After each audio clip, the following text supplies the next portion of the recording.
ವಸುದೇವ ಸುತಂ ದೇವಂ ಕಂಸಚಾರುಣಮರ್ದನಂ ದೇವಕೀ ಪರಮಾನಂ ಕೃಷ್ಣಂ ವಂದೇ ಜಗದ್ಗುರು.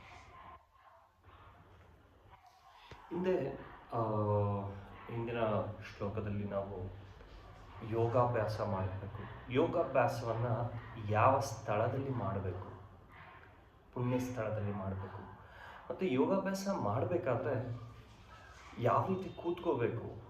ಸೊಂಟ, ಬೆನ್ನು, ಕುತ್ತಿಗೆ ನೇರ ಇರಬೇಕು ಅಂತ ಹೇಳ್ಬಿಟ್ಟು. ಮತ್ತು ಕೆಳ ಹಾಸುವ ಒಂದು ಬಟ್ಟೆ ಅಂದರೆ ದರ್ಬೆ, ಅಂದರೆ ಒಂದು ಮೃದುವಾದ ಒಂದು ಪರಿಸರದಲ್ಲಿ ಸಿಗುವಂಥ ಒಂದು ಹುಲ್ಲು, ಅದನ್ನು ದರ್ಬೆ ಅಂತ ಹೇಳ್ತೀವಿ. ಆ ದರ್ಬೆಯನ್ನು ಹಾಕಿರಬೇಕು. ಅದರ ಮೇಲೆ ಜಿಂಕೆಯ ಚರ್ಮ ಅಥವಾ ಜಿಂಕೆಯ ಚರ್ಮದಷ್ಟೇ ಮೃದುವಾದ ಒಂದು ಬಟ್ಟೆ ಅಥವಾ ವಸ್ತುವನ್ನು ಅದರ ಮೇಲೆ ಬಟ್ಟೆ ಹೊದಿಸಿರಬೇಕು. ಅಷ್ಟು ಇರುವಂಥ ಒಂದು ನೆಲದ ಮೇಲೆ ಒಂದು ಅದನ್ನೆಲ್ಲ ಹಾಕಿ ಅದರ ಮೇಲೆ ಯೋಗಾಭ್ಯಾಸವನ್ನು ಮಾಡಬೇಕು ಅಂತ ನೋಡಿದ್ವಿ. ಅದಾದ ನಂತರ ಮನುಷ್ಯ ಇನ್ನಷ್ಟು ಅಂದರೆ ಅದನ್ನು ಮಾಡೋದ್ರಿಂದ ಮನಸ್ಸನ್ನು ಹತೋಟಿಯಲ್ಲಿ ಇಟ್ಕೋಬೋದು. ಯೋಗಾಭ್ಯಾಸವನ್ನು ಮಾಡೋದ್ರಿಂದ ಅದು ಒಂದು ಉತ್ತಮ ಉಪಾಯ ಅಂತ ಶ್ರೀಕೃಷ್ಣ ಪರಮಾತ್ಮ ಅರ್ಜುನನಿಗೆ ಹೇಳ್ತಾನೆ. ಅದಾದ ನಂತರ ಮತ್ತಷ್ಟು ಕೆಲವು ವಿಷಯಗಳನ್ನು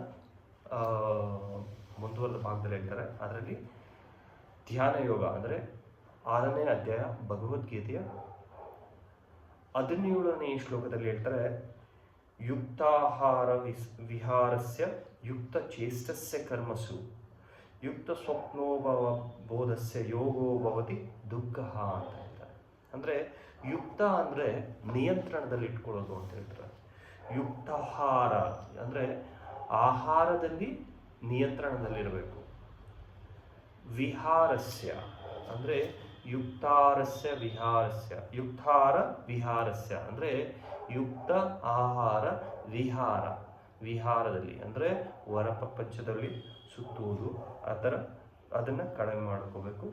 ಯುಕ್ತ ಚೇಷ್ಟಸ್ಯ ಕರ್ಮಶು ಅಂದರೆ ಅದನ್ನು ಪೋಷಣೆ ಮಾಡಬೇಕು. ಯುಕ್ತ ಅಂದರೆ ಅದನ್ನು ಹತೋಟಿಯಲ್ಲಿ ಇಟ್ಕೊಳ್ಳೋದನ್ನು, ನಿಯಂತ್ರಣದಲ್ಲಿ ಇಟ್ಕೊಳ್ಳೋದನ್ನು, ಅದನ್ನು ರೆಗ್ಯುಲರ್ ಆಗಿ ಅಂದರೆ ದಿನಾಲೂ ಅದನ್ನು ಅಭ್ಯಾಸ ಮಾಡ್ಕೋತಾ ಇರಬೇಕಾಗತ್ತೆ ಅಂತ ಹೇಳ್ತಾರೆ. ಇದರ ಅರ್ಥ ಏನು ಅಂತಂದರೆ ಆಹಾರ, ನಿದ್ದೆ, ವಿಹಾರ ಮತ್ತು ಕೆಲಸಗಳ ಅಭ್ಯಾಸಗಳಲ್ಲಿ ಮಿತವಾಗಿರುವವನಿಗೆ ಯೋಗ ಪದ್ಧತಿಯ ಅಭ್ಯಾಸವು ಎಲ್ಲ ಐಹಿಕ ದುಃಖಗಳನ್ನು ಕಡಿಮೆ ಮಾಡುತ್ತದೆ. ಅದು ಮತ್ತೆ ಕಡಿಮೆ ಮಾಡಬಲ್ಲದು ಅಂತ ಅದನ್ನು ಹೇಳ್ತಾರೆ. ಅಂದರೆ ನಾವು ಆಹಾರ ತಿನ್ನೋದನ್ನೇ ಮಿತವಾಗಿರಬೇಕು. ನಾವು ಕೇಳಿರ್ತೀವಿ ಆಹಾರವನ್ನು ಮಿತ ಆಹಾರ ಇರಬೇಕು, ಹಿತಾಹಾರ ಇರಬೇಕು ಅಂತ ಹೇಳ್ತೀವಿ. ಆಹಾರವನ್ನು ಮಿತವಾಗಿರಬೇಕು. ಮತ್ತು ನಿದ್ರೆ, ನಮಗೆ ಸಮಯ ಸಿಕ್ಕಾಗೆಲ್ಲ ನಿದ್ದೆ ಮಾಡಬಾರ್ದು. ಆ ನಿದ್ದೆಯ ಸಮಯದಲ್ಲಿ ಅದು ಎಷ್ಟು ಬೇಕೋ ಅಷ್ಟು ನಿದ್ದೆ ಮಾಡಬೇಕು. ಅಂದರೆ ಒಂದು ಮನುಷ್ಯನಿಗೆ ಒಂದು ನಿದ್ದೆ ತುಂಬ ಅವಶ್ಯಕವಾಗಿದ್ದು ಅದನ್ನು ಅವಶ್ಯಕತೆ ಇದ್ದಾಗ ಮಾತ್ರ, ಅಂದರೆ ಸಾಯಂಕಾಲ ಸೂರ್ಯ ಮುಳುಗಿದ ನಂತರ ಸುಮಾರು 4 ರಿಂದ 6 ಗಂಟೆ ಅಷ್ಟು ಸಮಯವಷ್ಟೇ ನಿದ್ದೆ ಮಾಡಬೇಕು. ಅದಕ್ಕಿಂತ ಜಾಸ್ತಿ ನಿದ್ದೆ ಮಾಡಬಾರ್ದು ಅಂತ ಹೇಳ್ತಾರೆ. ಇಲ್ಲಿ ಇದರ ಅರ್ಥ ಏನಂದರೆ ಅತಿ ಕಡಿಮೆಯೂ ನಿದ್ದೆ ಮಾಡಬಾರ್ದು, ಅತಿ ಹೆಚ್ಚು ನಿದ್ದೆ ಮಾಡಬಾರ್ದು ಅನ್ನೋದು ಇದರ ಅರ್ಥ ಆಗಿರುತ್ತೆ. ಮತ್ತು ಆಹಾರದಲ್ಲೂ ಅಷ್ಟೇ, ಅತಿ ಕಡಿಮೆನೂ ಆಹಾರ ಮಾಡಬಾರ್ದು, ಅತಿ ಹೆಚ್ಚು ಆಹಾರ ಮಾಡಬಾರ್ದು ಅಂತ ಹೇಳ್ತಾರೆ. ಇದನ್ನು ಮಿತವಾಗಿರಬೇಕು, ಅಂದರೆ ಎಷ್ಟು ಬೇಕೋ ಅಷ್ಟೇ ಇರಬೇಕು. ಯಾವುದೂ ಅಷ್ಟೇ ಅತಿ ಆಗಬಾರ್ದು, ಮಿತಿ ಆಗಿರಬಾರ್ದು. ಅದರ ಅರ್ಥ ಇದಾಗಿರುತ್ತೆ.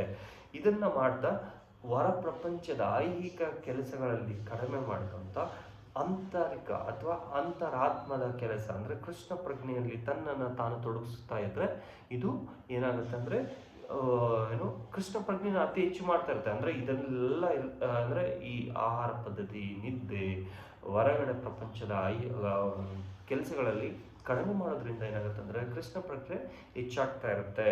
ಮತ್ತು ತನ್ನ ಮನಸ್ಸನ್ನು ತನ್ನ ಹಿಡಿತದಲ್ಲಿ ಅಂದರೆ ತನಗೆ ಬೇಕಾದ ರೀತಿಯಲ್ಲಿ ಅದನ್ನು ಅಳವಡಿಸ್ಕೊತಾ ಹೋಗ್ಬೋದು ಅನ್ನೋದು ಈ ಶ್ಲೋಕದ ಅರ್ಥ ಆಗಿರುತ್ತೆ.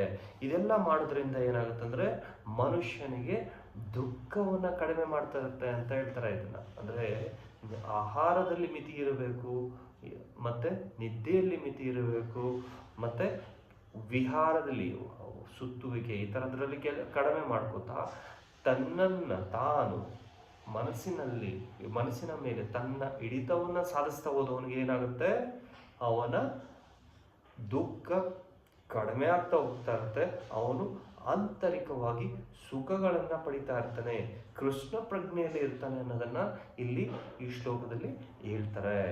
ಶ್ರೀಕೃಷ್ಣ ಪರಮಾತ್ಮ ಅರ್ಜುನನಿಗೆ ಇದನ್ನ ಹೇಳ್ತಾ ಅದನ್ನು ತನ್ನನ್ನು ತಾನು ಯಾವ ರೀತಿಯಾಗಿ ಸಂತೋಷದಲ್ಲಿ ಇಟ್ಕೋಬಹುದು ಅನ್ನೋದನ್ನ ಆಗ ಹೇಳ್ತಾ ಹೋಗ್ತಾ ಇರ್ತಾರೆ. ಮುಂದಿನ ಶ್ಲೋಕದಲ್ಲಿ ಇನ್ನಷ್ಟು ವಿಷಯಗಳನ್ನ ತಿಳ್ಕೊಳ್ಳೋಣ. ಹರಿ ಓಂ ತತ್ಸತ್. ಶ್ರೀಕೃಷ್ಣಾರ್ಪಣಮಸ್ತು.